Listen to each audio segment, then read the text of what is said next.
Unified 911, anong matutulong namin sa'yo? Anya ti maitulong mi ken kapo. Anong may tatabang ko sa imo? Unsay akong ikatabang nimo? Ngini makadabang namisal ka no. Sa anumang wika o dialekto, may tulong na darating sa iyo.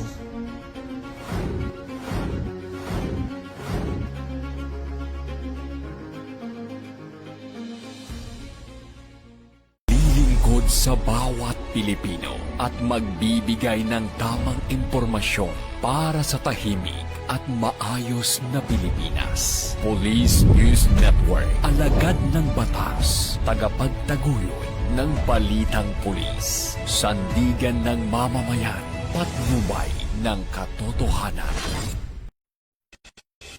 La Campo Crame, maghahatid ng pinakahuling kaganapan at nagbabagang balita. Ito ang PNN Police News Network. At ngayon, ang inyong mga tagapagbalita. Magandang araw, bagong Pilipinas. Ako ang inyong alagad ng batas, tagataguyod ng balitang pulis. Maghahatid sa inyo ng tamang balita, kwento ng pulis, at serbisyo para sa mamamayan. At ito ang PNP News Online, ang pangunahing balita ng Police News Network, alagad ng batas, tagataguyod ng balitang pulis.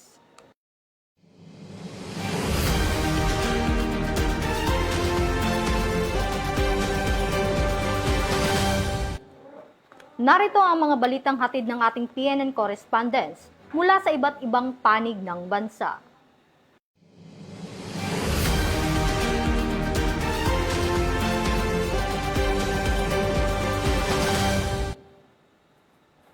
Nangako ang Philippine National Police na magbibigay ng tulong at suporta sa mga naiwang pamilya ng 2 pulis na nasawi sa isinagawang operasyon sa lalawigan ng Palawan. Ang buong detalye ng report mula kay Patrol Woman Sari Bernales. Ako ang Philippine National Police ng buong suporta sa pamilya ng 2 pulis na nasawi sa engkwentro sa Puerto Princesa City, Palawan noong Biyernes Santo. Kinilala ang mga biktima na sina Ryan Chris Cabanya at Jason Fernandez na kapwang nakatalaga sa Puerto Princesa City Police Station 2. Ayon sa PNP, kabilang sa ibibigay na tulong ang mga benepisyo at iba pang assistance para sa kanilang mga naiwang pamilya bilang pagkilala sa kanilang sakripisyo sa serbisyo.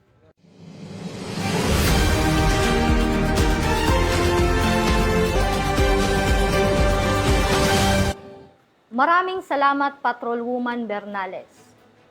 Pinayuhan ng Philippine National Police ang mga aplikante ngayong taon na tiyaking kumpleto at maayos ang kanilang dokumento upang maiwasan ang aberya sa aplikasyon. Ibabalita yan ni Police Chief Master Sergeant Mauricio Ruiz. Pagkakataon at aarangkada na naman ng PNP Recruitment 2026, sir. Ano po ang mabisang payo nyo sa ating mga police applicants na gustong tahakin ang serbisyo publiko, sir? Okay, sa mga aplikante natin sa baba, ang lang importante is ayusin nila yung mga qualifications nila, eligibilities nila, para kung sakali man hindi sila magka-problema sa kanilang mga applications. Okay, yun ang isang pinaka-importante, no? Lahat sana ng kanilang mga documents, gaya ng mga nabanggit mo, ay dapat authenticated lahat yan. At saka dapat original yan kung saan man agency galing yung kanilang mga documents. Kasi mahirapan sila pag yung mga documents nila ay hindi authenticated or hindi original, tapos isa-submit nila sa atin. Kasi nagkakaroon tayo ng, ng document validation. Ito, tinatawagan din natin lahat yung kung saan galing mga documents nila. Then, bine-verify natin kung authentic ba yung kanilang kinuhang mga documents or mga original. Yun ang kailangan nilang i-prepare sa mga documentary requirements. Sir, meron na po ba tayong tentative date o exact date regarding sa BMI o Body Mass Index, sir? Actually, yung sa BMI nila is naka-schedule na pa yan this coming April. Mga second week or third week of April. Sabay-sabay na lahat yan sa BMI, yung regular natin at saka yung attrition. So, pagdating naman sa BMI, dapat they should be physically qualified sa kanilang BMI. Kasi kailangan nilang i-meet yung standard natin for the body mass index. Na yung BMI natin is from 18.5 to 26.5. Pag sumobra na po doon, ay bagsak po sila sa BMI. Same- Pag kumulang naman, bagsak din sila sa BMI. Same din ba yun, sir, sa lalaki at babae, yung BMI, o magkaiba? Parehas lang yan. Parehas lang ang BMI ng babae at saka sa lalaki. Lilingkod sa bawat Pilipino at magbibigay ng tamang impormasyon para sa tahimik at maayos na Pilipinas. Police News Network, alagad ng batas, tagapagtaguyod ng balitang. Maraming salamat Police Chief Master Sergeant Ruiz. Pinaigting ng PNP katuwang ang iba't ibang ahensya ng pamahalaan ang Safer Cities Initiative upang mapahusay ang seguridad sa mga lungsod. Magbabalita dyan si Patrolwoman Sari Bernales. Isang press briefing na ginanap ngayong araw, ika-6 ng Abril, sa Bureau of Fire Protection National Headquarters sa Quezon City, formal na inilunsad ang Safer Cities Initiative na pinangunahan ni DILG Secretary John Vic Remulla kasama sina Chief PNP, Police General Jose Melencio Nartates Jr., Director ng Directorate for Operations, Police Brigadier General Rogelio P. Peñones, NCRPO Regional Director, Police Major General Anthony A. Abirin, gayon din ang mga District Directors ng NCRPO, PNP PIO at mga PIO ng NCRPO districts. Alinsunod sa direktiba ni Pangulong Ferdinand R. Marcos Jr. na tiyaking ligtas ang publiko sa lahat ng oras, bumuo ang PNP ng isang Integrated Anti-Criminality Campaign Plan upang higit pang paigtingin ang presensya ng kapulisan sa mga komunidad. Ang programang ito, na unang ipinatupad sa Metro Manila bago palawakin sa iba pang urban center sa bansa, ay naglalayong mapababa ang kriminalidad. Bilang pangunahing hakbang, nagtalaga ang pulisya ng 1 hanggang 2 pulis at mga police assistance desk sa lahat ng pampublikong paaralan tuwing oras ng klase. Dinoble at triniple rin ng NCRPO ang bilang ng mga ide-deploy nitong tauhan, kabilang ang mga mobile forces sa mga transportation hubs tulad ng LRT, MRT at PITX. Gayon din sa mga simbahan at tourist spots, katuwang ang mga barangay at volunteer groups. Samantala, aktibo ring nakipagtulungan ng Department of Public Works and Highways at mga local government units upang magsagawa ng road clearing operations at matiyak na malinis at ligtas ang mga kalsada. Upang masugpo ang maliit na krimen at mapanatili ang kaayusan sa mga komunidad, mahigpit ding ipinatutupad ng pulisya ang iba't ibang lokal na ordinansa. Determinado ang PNP na huliin ang mga lalabag sa mga ordinansang may kinalaman sa pag-inom ng alak sa mga pampublikong lugar.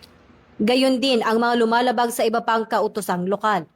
Pinagbabawalan na rin ang mga kalalakihan na maglakad sa lansangan ng walang suot na pangitaas.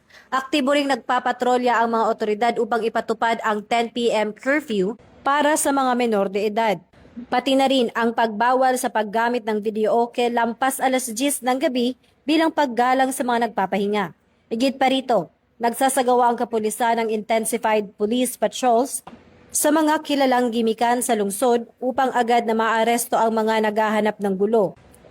Isang hakbang na patuloy na nag-aambag sa pagbaba ng mga insidente ng krimen sa mga binabantayang lugar. Ako po si Patrolwoman Sari Bernales, nagbabalita para sa Police News Network. At ito ang bagong PNP para sa bagong Pilipinas. Serbisyong mabilis, tapat at nararamdaman.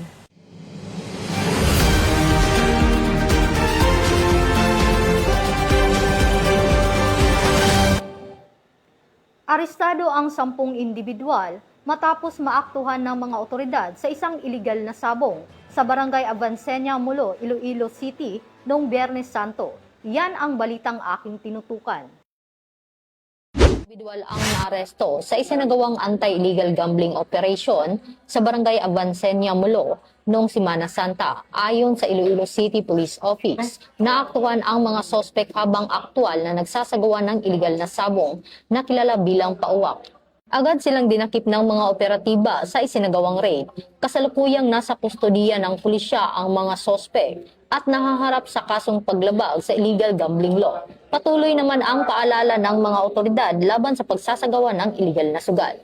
Ito ang bagong PNP para sa bagong Pilipinas, serbisyong mabilis, tapat at nararamdaman.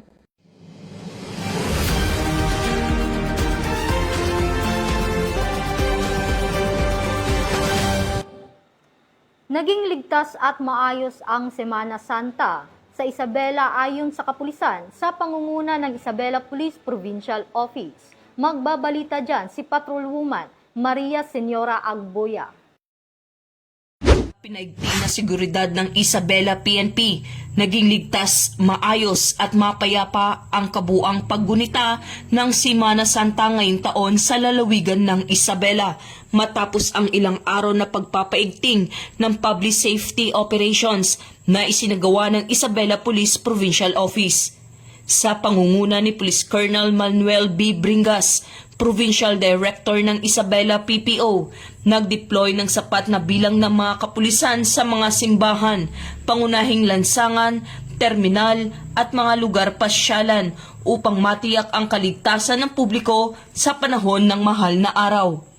Nagsagawa rin ng Police Assistance Desk, foot at mobile patrols at mahigpit na koordinasyon sa iba't ibang ahensya ng pamahalaan upang maiwasan ang anumang uri ng krimen at sakuna. Ayon kay Police Colonel Bringas, aniya, lubos kong pinupuri ang dedikasyon at sakripisyo ng bawat miyembro ng Isabela PPO na walang sawang naglingkod upang matiyak ang kaligtasan ng ating mga kababayan sa buong Semana Santa. Ang matagumpay na resulta ng ating operasyon ay bunga ng ating pagkakaisa, kahandaan at pakikipagtulungan ng komunidad. Patuloy po nating panatilihin ang pagiging mapagmatsyag at responsableng mamamayan upang mapanatili ang kapayapaan sa ating lalawigan.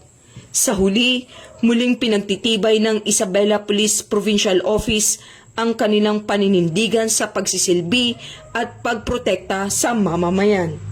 Ito po si Patrolwoman Maria Senyora Jimenez Agbuya mula sa Isabela Police Provincial Office. Nag-uulat para sa bagong PNP, para sa bagong Pilipinas na may serbisyong mabilis, tapat at nararamdaman.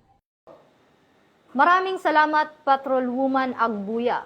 Matagumpay na naaresto ng mga operatiba ng pulisya ang ilang most wanted persons sa Davao City sa ilalim ng pinaigting na kampanya ng Oplan Igmat. Yan ang balitang aking tinutukan. Pinaigting na operasyon ng Police Station 1, Santa Ana, sa pamumuno ni Police Major Richen M. Lagnayo, matagumpay na naaresto ang ilang most wanted persons sa isinagawang manhunt operations. Dalawa sa mga sospek ang naaresto habang tangkang umalis ng lungsod sa kasagsagan ng Semana Santa. Si alias Yanyan ay naaresto sa Santa Ana Wharf dahil sa kasong illegal gambling, habang si alias Gigi ay nadakip sa Gaisano Mall Van Terminal kaugnay ng kasong illegal drug. Samantala, dalawa pang wanted persons na may kasong murder at robbery ang nahuli rin sa hiwalay na operasyon sa tulong ng koordinasyon, surveillance at impormasyon mula sa publiko. Patunay na ang mga operasyong ito ay patuloy na pagbabantay ng kapulisan upang mapanatili ang kapayapaan at kaayusan sa lungsod, lalo na ngayong Semana Santa. Ito ang bagong PNP para sa bagong Pilipinas, serbisyo mabilis, tapat at nararamdaman.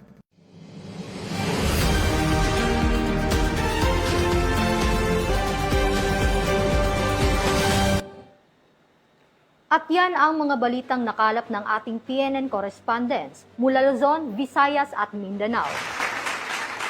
Para sa mas malawak at mabilis na ulat ng mga balita, huwag kalimutang mag-like, follow and share sa aming official social media accounts ng Police News Network. Tutok lang sa aming YouTube channel para sa mga live stream at replays at i-follow kami sa Twitter account para sa real-time updates at Facebook accounts ng Police News Network. Manatiling mapagmatsyag at laging alam ang totoo.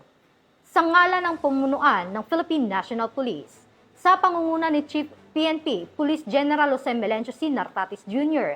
at sa pamumuno ni President Ferdinand Bongbong Marcos Jr., kami ay maglilingkod sa bawat Pilipino, magbibigay ng tama at balanseng balita. Mula rito sa tanggapan ng tagapag-ugnay ng Pambansang Pulisya, ako ang inyong alagad ng batas, tagataguyod ng balitang pulis, maghahatid ng tamang balita, kwento ng pulis at serbisyo para sa mamamayan. At ito ang PNP News Online, ang pangunahing balita ng Police News Network. At ito ang bagong PNP para sa bagong Pilipinas, serbisyong mabilis, tapat at nararamdaman.